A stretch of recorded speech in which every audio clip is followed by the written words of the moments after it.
मैं colonel Sophia Qureshi और मेरे साथ विंग कमांडर व्योमिका सिंह आज आपको 6 से 7 मई 2025 की रात रात 1:05 से 1:30 के बीच भारतीय सशस्त्र बलों द्वारा अंजाम दिए गए ऑपरेशन सिंदूर के बारे में जानकारी देंगे। इस कार्रवाई में 9 टेररिस्ट कैंप्स को टारगेट किया गया और पूरी तरह से इसे बर्बाद किया गया। However, it must be said that the Indian Armed Forces are fully prepared to respond to Pakistani misadventures, if any, that will escalate this situation.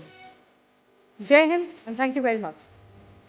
Pahalgam தீவிரவாத தாக்குதலில் நம் நாட்டின் பெண்களுக்கு எதிராக நடத்தப்பட்ட கொடுமைகளுக்கு பதிலடி கொடுக்கும் விதமாக பாகிஸ்தான் தீவிரவாதிகளுக்கு எதிராக இந்தியா மேற்கொண்ட நடவடிக்கைக்கு ஆபரேஷன் சிந்தூர் என பெயரிட்டு நம் நாட்டின் பெண் வீராங்கனைகளை வைத்தே பதிலடி கொடுத்துள்ளார் பாரத பிரதமர் திரு நரேந்திர மோடி அவர்கள்.